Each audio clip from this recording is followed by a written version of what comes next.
Oi, alô, bom dia a todos. Dia, E aí, Lívia, tudo bem? tudo bom? E com você? Tudo ótimo, tudo perfeito. Então, Bom dia, Joana está pessoal. entrando, bom dia, Leonardo, Luísa, Sinara, bom dia.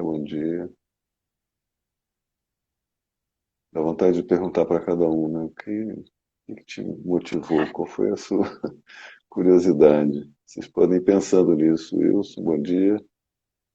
Né?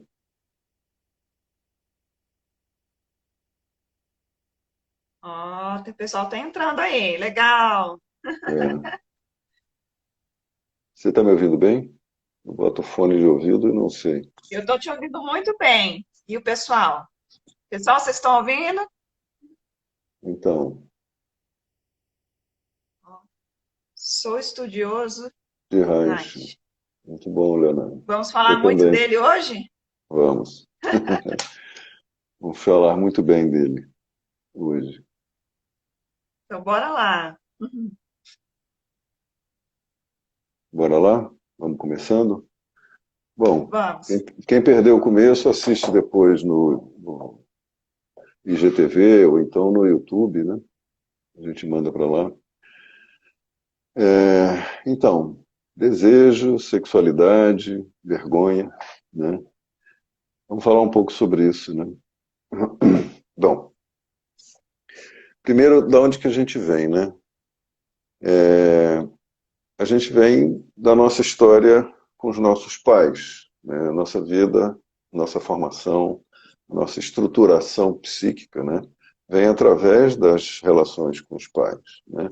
Principalmente com a mãe, que é o organismo de origem, né? O Reich entendeu as nossas questões não só no plano psíquico, né? Se a gente pensar no o plano psíquico, né, é a expressão do plano biológico, né, que é a expressão das interações bioquímicas, né, da química do corpo, tanto que você pode tomar remédios que afetam essa química, afetam o cérebro, afetam o corpo quando a gente está precisando de algum medicamento, e existem vários e tal, né? As drogas, de um modo geral, afetam nosso corpo e o nosso psiquismo, né? E tem um nível mais abaixo disso tudo, que é o nível energético, biofísico, né?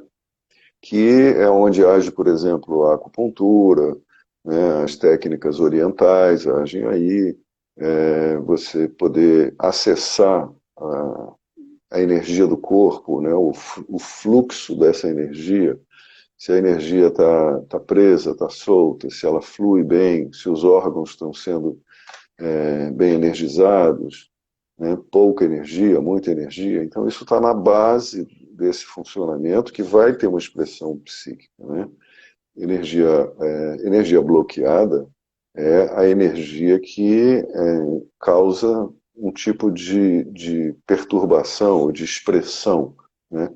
A energia que está fluindo, ela causa outro tipo de expressão. A energia que está exaltada, que está mais aumentada, ela também causa outro tipo de expressão. Então a gente tem um padrão biológico que é a nossa genética, né? Que é o nosso caráter de origem, digamos assim, né?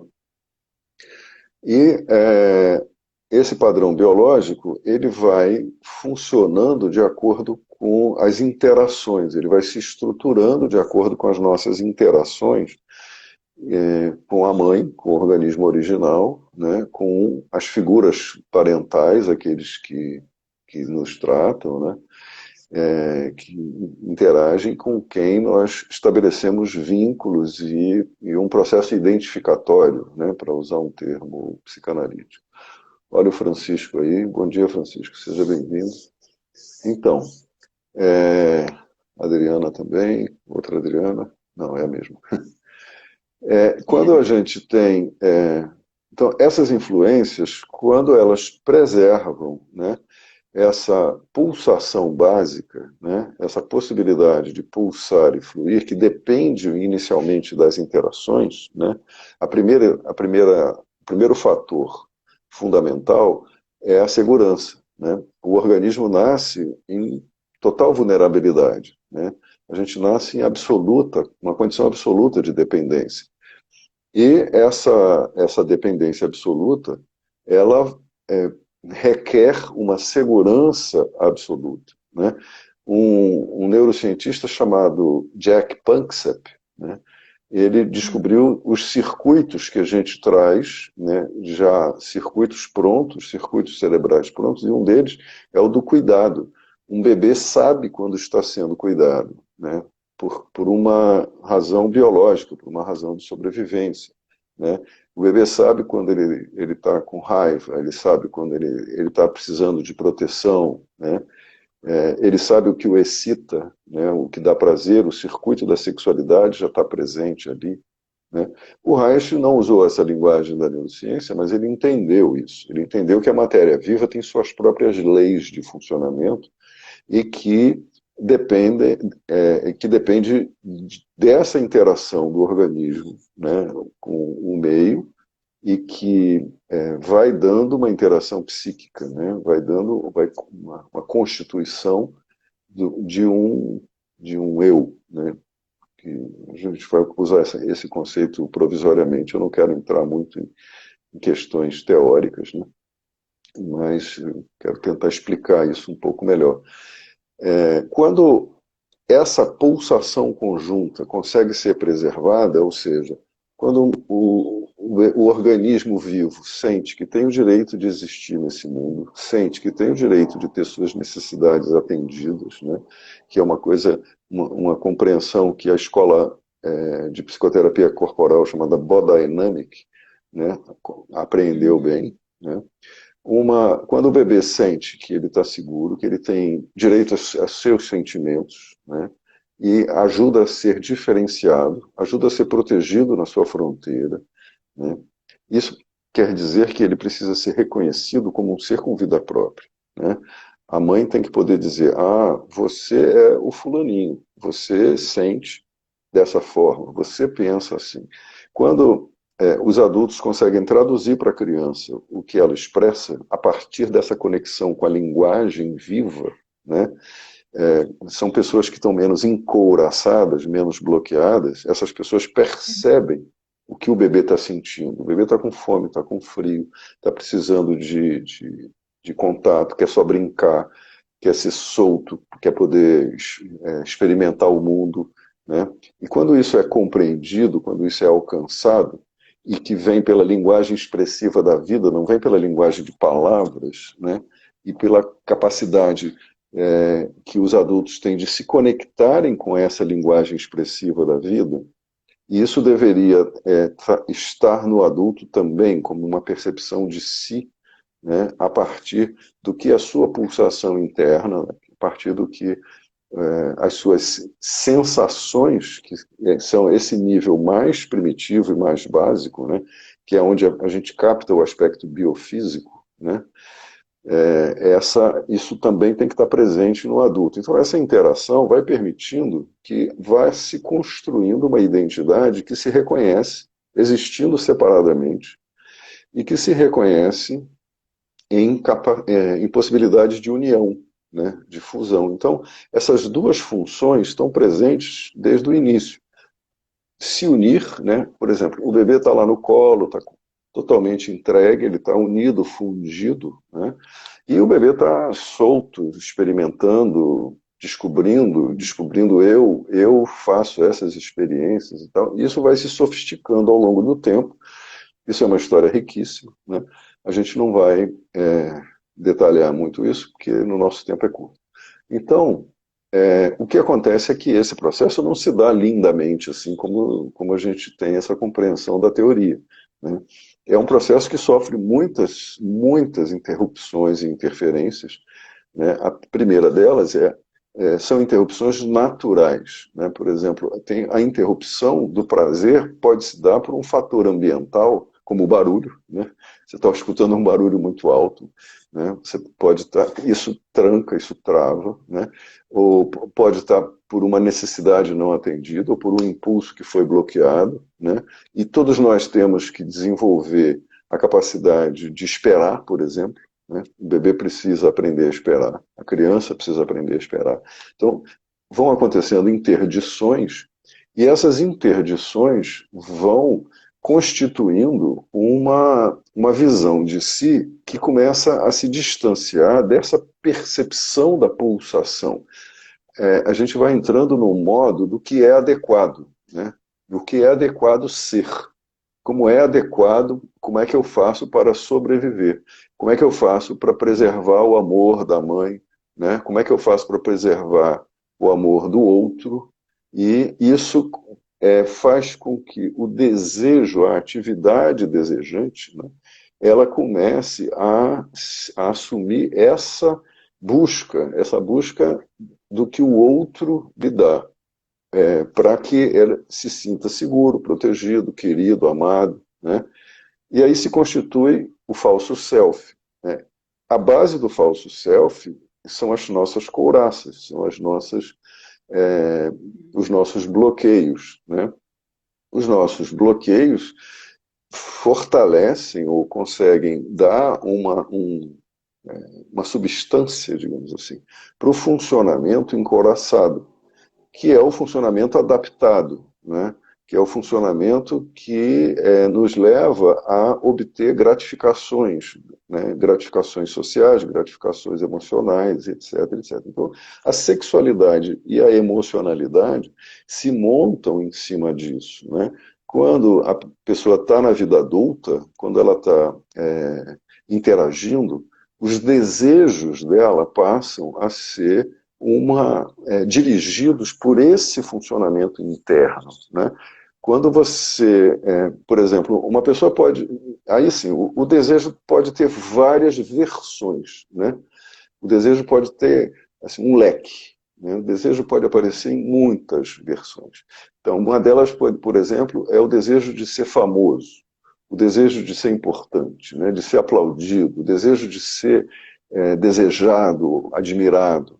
Também pode o desejo de ser reconhecido como alguém de valor, né? O desejo de se sentir seguro e protegido, né? Então, em cada fase do desenvolvimento, a gente traz uma marca que vai se manifestar como a maneira de desejar, né? Então, o desejo de controlar, por exemplo, né? O desejo de controlar o objeto de amor, né? É muito comum que os casais comecem a se relacionar e comecem a estabelecer certos pactos de controle em que um presta contas ao outro, né, de onde vai, e o que vai fazer, e você tem que me dizer como se um fosse escravo do outro. Né? E isso é assim, eu entrego a minha alma para que você a controle e em troca você me ama. Né? Você me protege, você diz que eu tenho valor, eu vou ser um bom filho ou uma boa filha. Eu fico essa dinâmica, né? É uma dinâmica de amor e de satisfação de desejo que está condicionada a essas etapas do desenvolvimento. Bom, se existem etapas de desenvolvimento, existem possibilidades que vão crescendo, né? Elas vão do mais simples para o mais complexo, né? Quando a gente entende a teoria haitiana, quando a gente entende o funcionamento psíquico a partir dessa visão, né, do que é um funcionamento baseado em couraças, né, no encouraçamento, em divisões internas, né, e o que é um funcionamento mais maduro, mais integrado, mais livre, que com o nosso histórico emocional e com o nosso histórico de traumas e de culpas, é muito difícil que a gente viva, que todos nós tenhamos uma expressão muito livre da nossa sexualidade, dos nossos desejos, né, da nossa energia na relação com o mundo, sem com isso causar danos, né, danos a si próprio ou aos outros. Né? Isso seriam formas muito mais maduras e complexas. É nesse ponto que o Reich dizia que a verdadeira civilização humana ainda não aconteceu, né? porque a gente não vive o limite, a gente não alcançou um limite maior das nossas possibilidades, né? Então, as nossas relações estão muito submetidas aos padrões de relacionamento que vêm desses períodos iniciais da vida, da oralidade, né? A maior parte dos relacionamentos estão calcados nessas demandas orais, né? Você tem que me amar, tem que me dar, e muitas vezes o amor romântico é construído em cima dessas perspectivas de idealização, né, do outro como um outro que vai te trazer um preenchimento e uma completude, né? E aí os lacanianos batem na tecla da questão da falta, né? Eu preciso trabalhar com a falta, integrar a falta, reconhecer que algo me falta, né? E que eu vou em busca dos complementos dessa falta, mas vou dividido, fracionado, né? E para nós haitianos, esse fracionamento vem desse encouraçamento, né? Quando esse encouraçamento cede e afrouxa, e a pessoa faz o dever de casa, né? Ela faz o trabalho psíquico que ela tem que fazer, né? O desejo passa a ser uma expressão dessa pulsação, né? E a interrupção dessa pulsação é o que fecha, o que trava e desperta o mecanismo da vergonha, né? Por isso que a gente fala em desejo, sexualidade e vergonha, né, estão intrincados, né? Então, quando as pessoas começam a me contar as histórias dos relacionamentos e os fracassos, é muito fácil achar isso, né? A pessoa, essa sequência, né? A sexualidade, né? A possibilidade de desejar como algo seu, né? Como algo que vem de mim para você, né? Como algo que vai na direção do outro, como vamos dizer assim, um encontro com o objeto adequado para que aquela interação se dê, né? Ela geralmente ela é travada, entrecortada pelos mecanismos da vergonha, porque é quando o prazer se inibe, né? O prazer sendo interrompido por qualquer motivo, né? Por um motivo interno, né? Porque a pessoa está condicionada a se soltar de forma limitada, né? A se soltar sempre travando, sempre prendendo, né? E o que gera muita angústia e muita insatisfação, por isso que muitos relacionamentos se tornam tensos, tóxicos, difíceis, agressivos, né? Ou frustrantes, as pessoas não vão muito adiante, né? É comum as pessoas começarem a compreender isso a partir da terapia e começarem a se abrir um pouco mais. E aí elas encontram pessoas que ainda repetem ou refletem o seu antigo padrão e elas acabam se fechando, porque tem gente que não suporta uma relação verdadeira, né? Tem gente que não suporta a verdade do outro, né? O que a pessoa quer do outro é uma mentira, é uma invenção, né? Então, você tem que ser para mim o que eu posso controlar, o que eu posso conter, né? Você não pode ser você mesma ou você mesmo, né? O outro não pode ser ele mesmo. As relações estão calcadas por padrões que são sempre reflexo das estruturas de caráter que estão montadas nos padrões de encoraçamento, né? Que determinaram papéis, né? Certos papéis. Então, tem relacionamentos que a gente vê, por exemplo, que cada um tem um papel fixo, né? E quando esses papéis se congelam, né? Quando as pessoas se congelam nesses papéis, a quantidade de energia disponível no relacionamento, na expressão da sexualidade, na manifestação dos desejos, vai diminuindo, né? Porque a energia está indo mais para o papel, para o personagem, né? O personagem pode ser o protetor, o controlador, ou a protetora, a controladora, né? O dominador ou a dominadora, né? Aquele que seduz e foge, né? Aquele que está sempre pedindo e o outro que está dizendo não. As dinâmicas sadomasoquistas, né? Onde um provoca o outro para ser agredido e depois reclama e chora e tal. Isso é um padrão sadomasoquista, né? as dinâmicas de distanciamento, né? Eu gosto muito de ver de descrever esses padrões como dinâmicas, né? São dinâmicas que acontecem, são dinâmicas psíquicas que vão levando as pessoas a se congelarem nessas dinâmicas e se dissociarem do funcionamento energético mais livre, da pulsação, né? Da pessoa poder deitar na grama, por exemplo, né? Se abrir, curtir um sol ou uma lua, depende da hora do dia ou da noite, né? E deixar que essa pulsação se expresse, né, e vá na direção da outra pessoa como uma expressão do seu funcionamento vivo. E, para isso, a gente não pode estar preso às identificações e aos papéis, né? E mesmo que eu falei de identificações de papéis que são meio disfuncionais, né, controlador, dominador, etc., mas tem as identificações que são positivas, né? Os casais que se entendem, ou as pessoas que se entendem em dinâmicas maiores, em grupos, com ou sem a sexualidade, né? Mas a dinâmica desejante vai marcando lugares em que as pessoas ficam e se alimentam daquilo, né? Então são as pessoas que estão sempre ajudando as outras, que estão sempre interagindo com solidariedade, por exemplo, ou com prestação de afeto, ou são pessoas organizadas que ajudam as outras a se organizarem, ou que são capazes, nas empresas, nas organizações de trabalho, a gente vê muito isso, né? As pessoas funcionando bem nos seus papéis, né?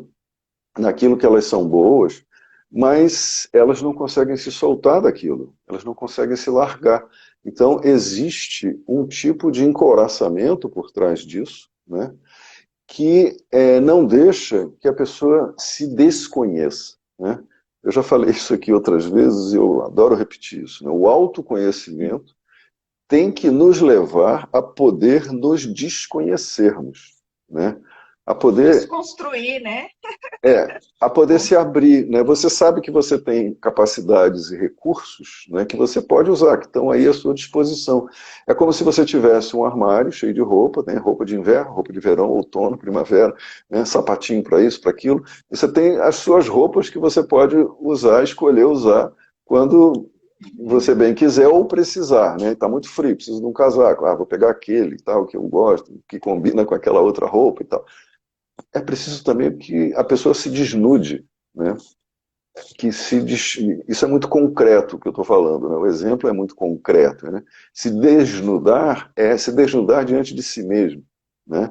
É poder saber que todos os nossos recursos estão à nossa disposição e poder se largar disso, né? Poder se experimentar desde outros lugares sem se cristalizar nos papéis, né? Sem ser sempre aquele que governa ou que é governado, né? Aquele que domina ou é dominado, né? Aquele que é o mais criativo ou o mais dependente, né? Então, o mais autônomo, o mais independente, ou o outro menos, enfim, tem sempre essas polaridades e as fixações nisso. Então, sempre que se fala em desejo, né, a gente atravessa esse nível de padrões, né, de traços de caráter, alguns funcionais e outros não, né, e que são cristalizações da nossa energia, do nosso funcionamento energético, né? E muitas vezes as pessoas ou se assustam ou se decepcionam ou se, vamos dizer assim, se sentem ameaçadas quando o outro toma atitudes, toma papéis ou lugares diferentes, né? Vai agindo de uma forma diferente. A gente tenta conhecer para aprisionar, né? Não, eu sei quem é você, você é assim, assim, assado, né? Isso na clínica, eu sempre falo isso para os colegas, né? É um perigo quando você pensa que sabe quem é o seu cliente, né? Porque você pode estar aprisionando ele num papel, num lugar, e que você não vê mais nada, né? Você não vê mais possibilidades dentro desse outro, né? Isso vale para nós mesmos, né? Não, eu sei quem eu sei como eu ajo, isso sou eu, né?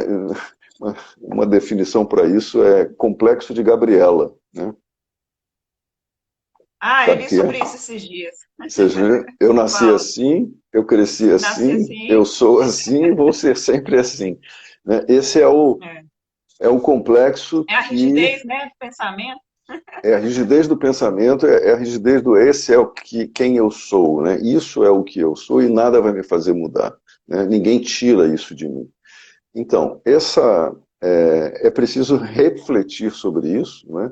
Porque geralmente existem medos, angústias, e existe o mecanismo da vergonha que está sendo controlado por esses papéis. Né? Enquanto eu estou vivendo o meu personagem, eu acho que está tudo bem, foi adaptativo. Né?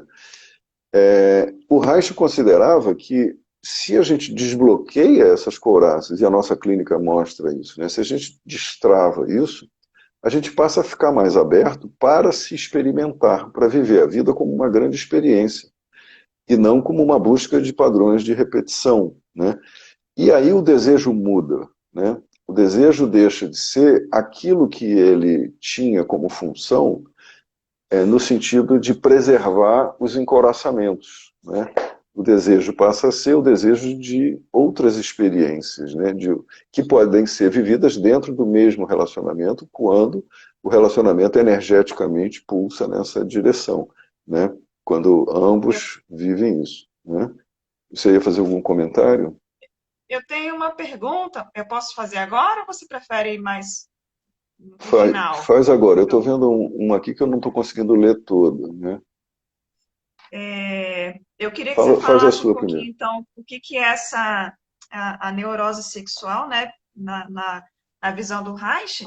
E aí tem uma coisa também que eu acho que a gente precisa considerar, e tem muito a ver com as outras lives que a gente fez sobre a vergonha, né? A dificuldade que a gente tem hoje em aceitar a nossa sexualidade, os nossos desejos, também tem a ver com as influências externas da sociedade, do Estado, que o Reich, Isso, ele criticava um pouco isso, né? Essa questão bastante. do Uhum, controle do Estado, do casamento monogâmico, uhum, né? Então, isso nas mídias sociais, aí, assim, isso bate muito forte na minha área, né? Que uhum. hoje os influenciadores digitais, os artistas, toda essa, como é que você falou da outra vez? Essa indústria de notícias, de fofoca, né? Ah, sim, sim. Eles Uhum. estão explorando muito isso, que é assim, é explorar a sexualidade da vida do outro, né? É. Então, quando essa exploração que para mim está sendo muito destrutiva, na minha opinião, né, da nossa sociedade, a gente fica muito condicionado. A gente já tem os nossos encoraçamentos, que você explicou aí, desde a infância, Uhum. tudo que vai se construindo, e agora a gente ainda tem que lidar com isso, que É. é uma Uhum. sociedade que não aceita o teu livre arbítrio, as suas Sim. experiências, né? A gente está sempre agora tendo que prestar contas para a sociedade das nossas experiências. Então, nas mídias sociais, isso está muito gritante atualmente, né? Uhum. Então, como é que a gente pode se livrar disso? Como é que a gente pode Olha, cuidar mais da gente, né? Para que a gente não entre nessas neuroses, a gente nesses... falou naquela live sobre a Mônica Lewinsky, né? Aquela que foi Isso, o pivô lá da história do Bill Clinton, daquele processo todo, isso. né? E que aquela live está aí também, vocês podem assistir, né? Tá no YouTube, Tá no tá YouTube, no Instagram também, eu acho. Né? tá no E, Instagram. e tem um pouco na direção do que você está levantando, né? Porque a moral que rege a sociedade é uma moral muito rígida, né? E ela vem se enrijecendo em função dos padrões opostos, do padrão de destrutividade que existe no que tange a sexualidade, no que tange a possibilidade das pessoas serem elas mesmas. Né? A sexualidade e a emocionalidade, ela é toda tragada por essa instância moral, né? Para que as pessoas tenham esse padrão que corresponda a um padrão que a sociedade diz que aceita, né?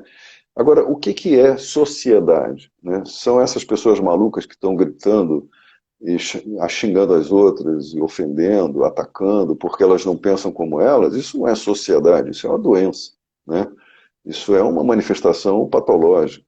Então, a moral se torna uma moral compulsiva, e gera padrões de defesa que são muito rígidos e que vão na direção dos outros, né? A gente vê isso, essa rigidez nas religiões, né? A gente vê essa rigidez nas ideologias e nos relacionamentos, né? E esse padrão também é um padrão muito perverso, porque tem a possibilidade de se fazer o uso das experiências dos outros como uma forma de humilhar, né? Isso é o que a Mônica Lewinsky conta, fala e mostra, né? O nome dela aparecer numa mídia social já provoca milhares de cliques. As pessoas querem saber, né? Como é como se fosse uma boca, né, salivando de carne fresca, né? Ou mais do mesmo daquela carne que foi exposta, daquela ferida, porque isso é vender a vergonha, né? Vender a humilhação e faturar com isso, né? Faturar com que as experiências das outras pessoas, né? Essa essa questão é uma doença da nossa sociedade. E o que a gente pode fazer é denunciar isso, é falar disso, é fazer as pessoas pensarem, né?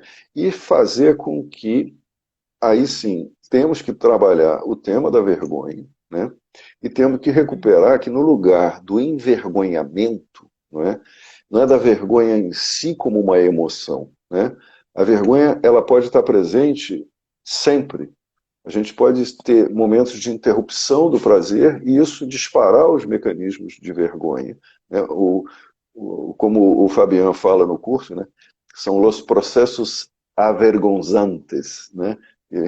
Que são os mecanismos envergonhadores estão presentes em nós o tempo todo. A gente só precisa aceitar que sente isso, né? Agora, esse mecanismo de envergonhamento, né, isso tem que ser tratado com empatia, isso tem que ser tratado com compaixão, com respeito, né? É, isso até está na Bíblia, né? Quem atira a primeira pedra é quem nunca pecou, né?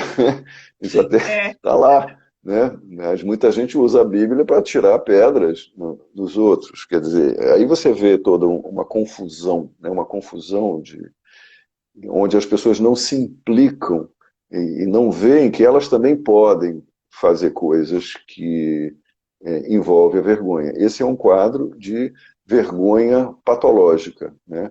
A vergonha que está presente de uma forma tóxica na vida das pessoas e se repetindo nas famílias, se repetindo na política, se repetindo nas relações sociais, né?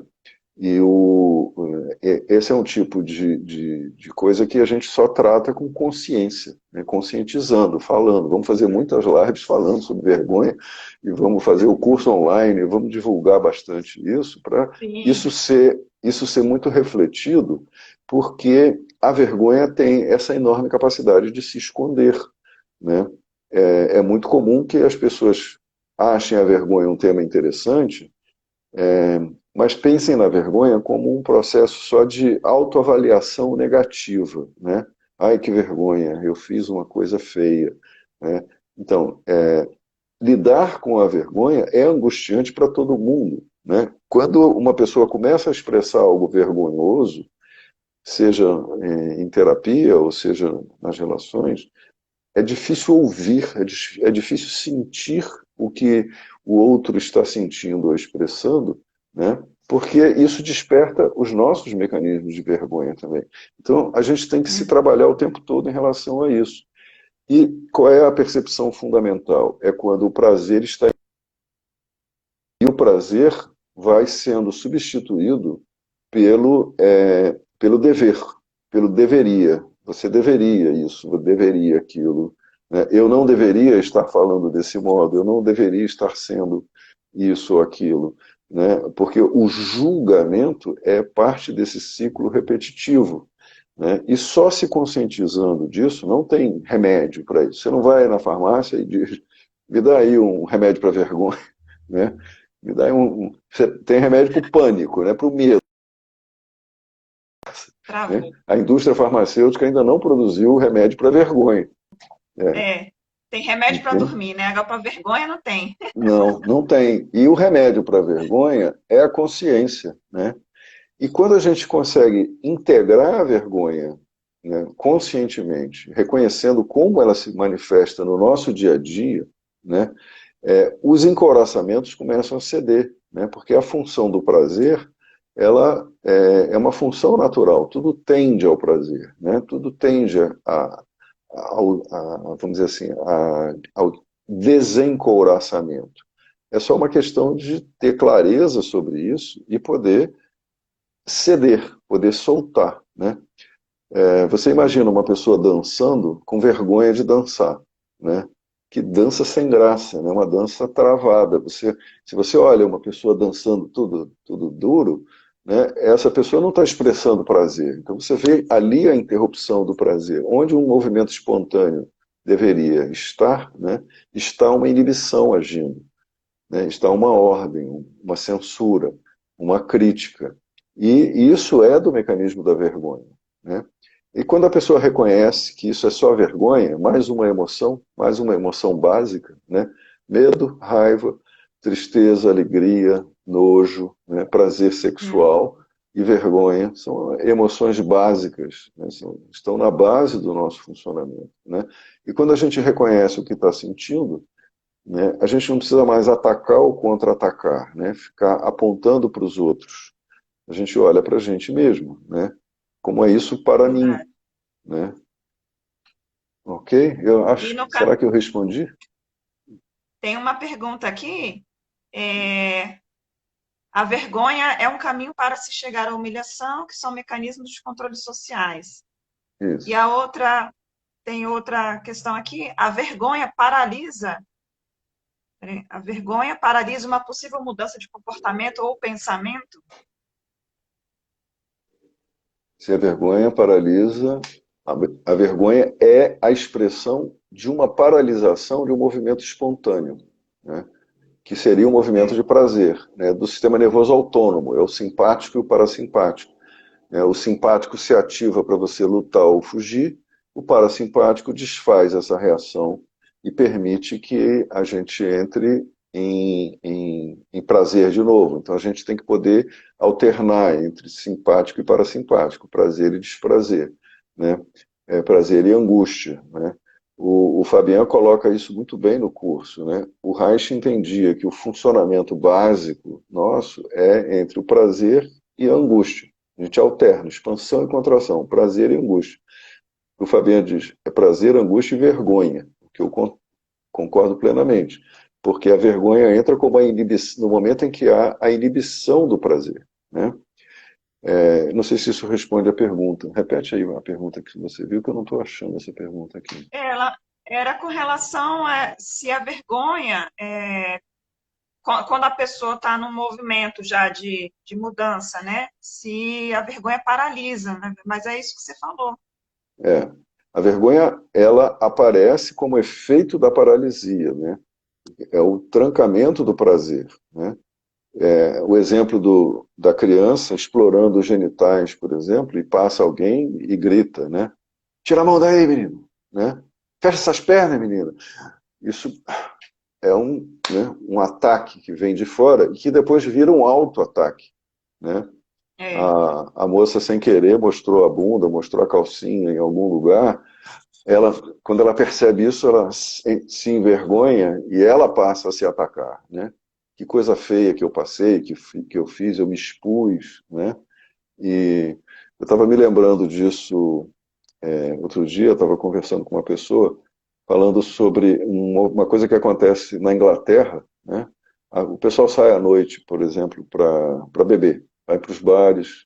Aí quando chega lá pelas tantas, uma moça conhece um cara e tal, aí eles saem juntos e vão para a casa de um deles e transam. Aí no dia seguinte ela vai para a delegacia e dá queixa dele, diz que foi estuprada, né? Por quê? Porque ela estava alcoolizada.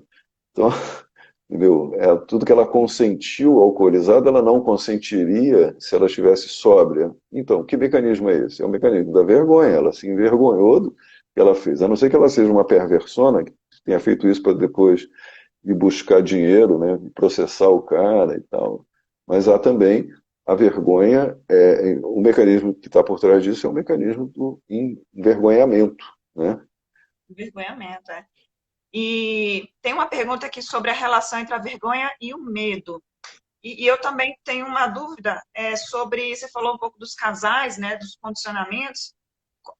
Quando você recomenda um casal ou alguém do relacionamento buscar uma terapia? E quais as terapias para esses Uhum. condicionamentos mais tóxicos? O que É, você pode falar a respeito? os casais é, passam por uma coisa que eu me lembro sempre de uma fala do Osho, né? Ele diz assim: é, se você tiver, espera um pouquinho que eu estou tentando tirar esse negócio daqui da frente do seu rosto, mas não estou conseguindo. Se você tiver, quiser se iluminar, né, existem dois caminhos. Considerando a iluminação como um estado de libertação final, né? Você se livra de todas as encrencas da sua mente. Então, um deles é a meditação. Então, se você sentar, meditar regularmente, você vai se encontrar com tudo que você tem que trabalhar para poder se iluminar. E o outro é o casamento, porque vai botar você em contato com tudo que você tem dentro de você. O seu inconsciente aflora no casamento. Os relacionamentos são uma fonte inesgotável de projeções mútuas, né? E que ou as pessoas veem isso como uma forma de se desenvolverem, né?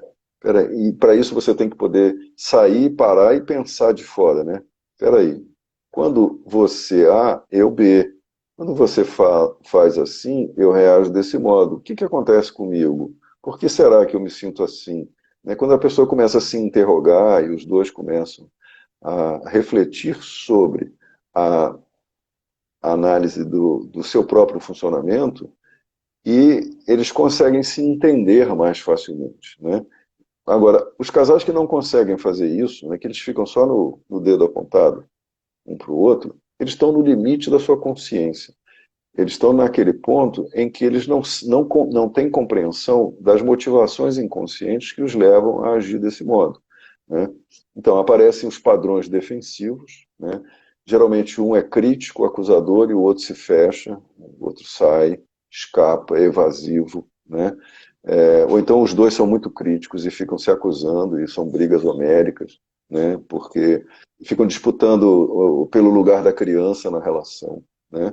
É muito comum isso, né? Ou a vergonha inibe a expressão dos verdadeiros sentimentos, né? A pessoa não consegue ser verdadeira, ela está sempre buscando um jeito falso de ser, uma saída falsa, né? Tentando parecer, né? Tentando ter imagem e não sendo ela mesma. Então, quando as pessoas estão presas nesses ciclos repetitivos e ainda existe amor, né? Se os dois dizem, não, acho que existe amor, vamos lutar por isso, é hora de fazer uma terapia de casal, né? Ou cada um ir para uma terapia individual. Geralmente as terapias de casal, elas se modernizaram muito, tem muitos recursos bons, com poucas sessões as pessoas conseguem trabalhar questões severas, né? 15, 20 sessões, às vezes menos, podem fluir melhor entre si e recuperar essa conexão amorosa, né? Mas isso não vai extinguir o que cada um traz no seu inconsciente. Então isso precisa ser remetido ao processo individual, né? Já não é mais o companheiro ou a companheira, não é mais o outro, né? É a relação que a pessoa tem com ela mesma, que ela precisa rever, repensar, né? Então isso é a hora de ir para a terapia, né? Eu tenho uma pergunta para você também, um pouco, eu não sei se a pergunta já está bem estruturada, mas o contato que a gente tem com esses assuntos, né, sobre sexualidade, desejo e vergonha, é muito difícil a gente ter contato com esses assuntos quando a gente é adolescente, né, então, os adolescentes Ah, de hoje. sim. Você acredita que qual é o papel da escola, da família, nessa questão de dar apoio aos adolescentes, né, nessa fase da descoberta da sexualidade? O que você acha que é saudável, um caminho É, saudável? isso é um papel da sociedade como um todo, né? A sociedade como um todo precisa ajudar as pessoas, os jovens, os adolescentes a refletirem sobre eles mesmos, né? E na adolescência é quando a vergonha aparece com mais intensidade, porque a pré-adolescência é quando a energia do corpo começa a aumentar, a atividade do corpo aumenta, né? O corpo está amadurecendo. Então você tem, às vezes, um corpo adulto e uma cabeça ainda muito infantil, muito presa. E aí, quando a excitabilidade sexual aparece, aparece a vergonha, o medo, a crítica, né? Os adolescentes nessa faixa, 11, 12 anos, são muito críticos, né? E olha lá, que vergonha, um acusa o outro, né? Olha só, né? Pagando mico e tal, tem essas expressões que mostram que eles estão sofrendo muito com aquilo que está mudando no corpo deles e que eles ainda não sabem lidar, né? Que é o aparecimento da sexualidade, das emoções, né? Tinha uma expressão que eu li muito cedo que me ajudou a entender o que estava acontecendo comigo, né? Numa daquelas revistas Pais e Filhos, uma coisa assim. Acho que eu tinha uns 14, 13, 14 anos, que um texto muito bom que isso me ajudou a decidir virar psicólogo, que a pessoa, no texto falava assim, o adolescente às vezes fica triste e não sabe por quê, né? Ele está sendo dilacerado por emoções conflitantes, né? Essa frase nunca me saiu da cabeça, né? E eu vejo isso muito nos jovens e em muita gente. Às vezes dá para dizer abertamente para uma pessoa, você está sendo dilacerado por emoções conflitantes, né? O mundo emocional está muito em conflito e a pessoa não tem ainda uma capacidade de administrar toda essa confusão, né? Essa, você pergunta aí, as pessoas estão perguntando sempre, né, qual é a função psíquica que permite que a gente supere coisas, né? É uma função diferenciadora, né? Quando uma criança sofre uma frustração, tudo nela vem de uma vez só, porque ela não diferencia o que é dela, o que é do outro, o que é emoção, o que é sensação no corpo, né? Ela não consegue se subjetivar, né? Isso depende da ajuda dos adultos. E os adultos normalmente também não conseguem, então ficam tratando isso como, deixa para lá, isso é bobagem, né?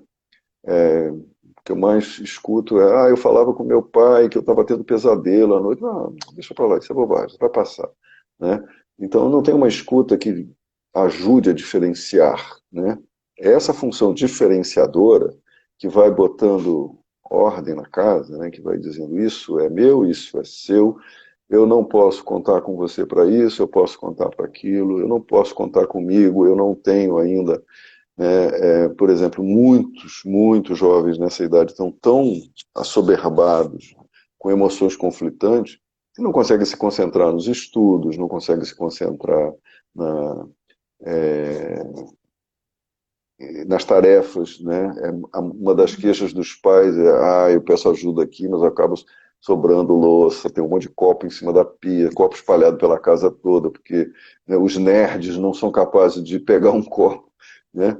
Bebe água, larga o copo lá, vai no armário, pega outro copo, bebe água, larga o copo para lá, né? Mãe de adolescente está sempre se queixando, os pais estão sempre se queixando, porque eles não compreendem que as tarefas precisam ser feitas, né?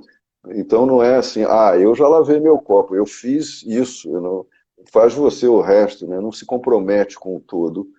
E isso é uma dificuldade na nossa cultura muito grande, né? Muitos pais têm essa dificuldade de implicar e responsabilizar. Aí eles atacam, né? Muitos ficam críticos e atacam violentamente às vezes, né?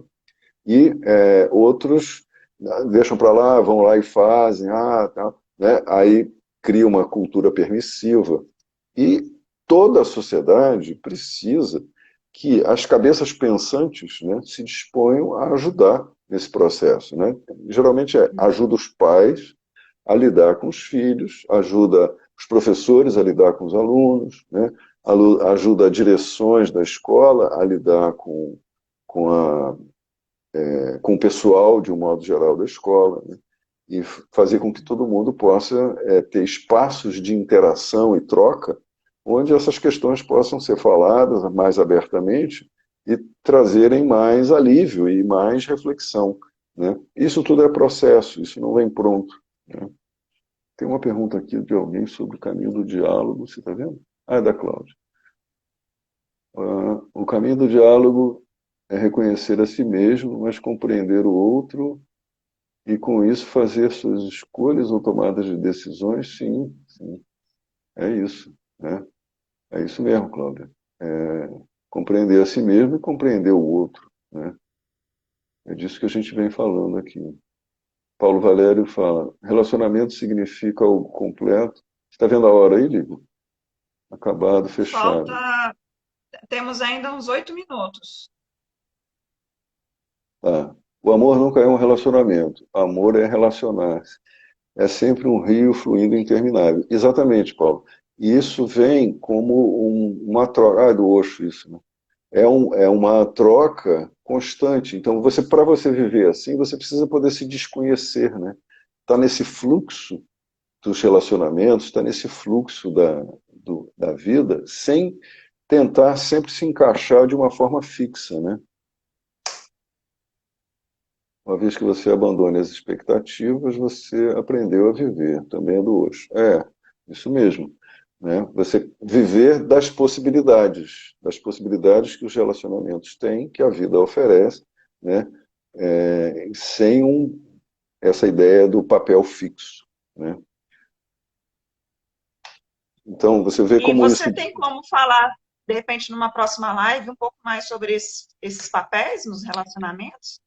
Seria entrar mais especificamente, né, nos lugares que as pessoas ocupam. A gente pode pensar nisso, né, que são Uhum. esses papéis que são efeito do encoraçamento e dos tipos de caráter, né, de como as pessoas interagem, como elas trocam, né. Aí tem muitas dinâmicas, né, tem as dinâmicas perversas, né, que são dinâmicas terríveis de dominação, de anulação um do outro, né?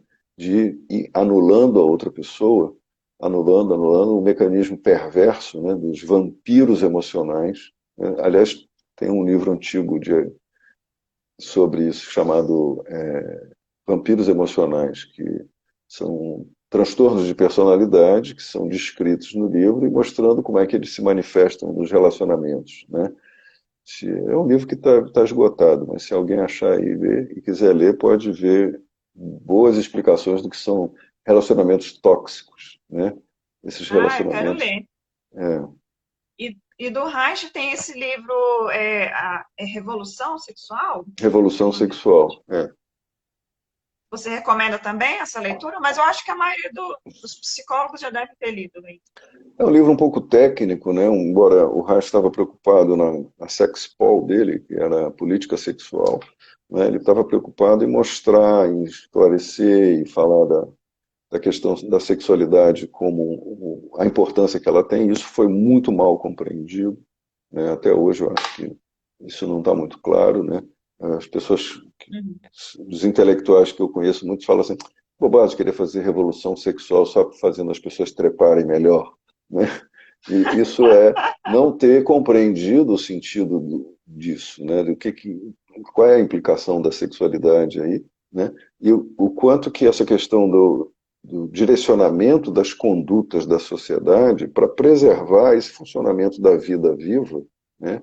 Que vai ter uma expressão genital madura, né? Que é uma coisa que vai se alcançar no desenvolvimento, né?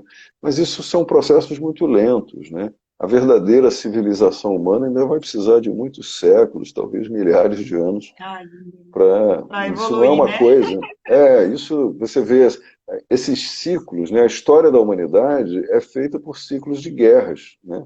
E todo o progresso vem do que as guerras criaram, né? Dos remédios, né? As novas armas, as novas tecnologias que visam criar armas acabam também criando soluções, né? Encontrando soluções que vão ser positivas para a vida, né?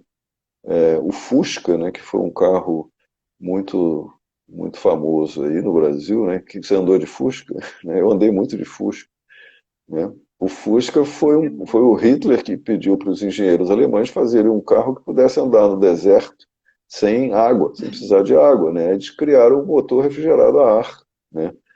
Então, isso foi um avanço tecnológico e que serviu aí à humanidade e ainda serve, né?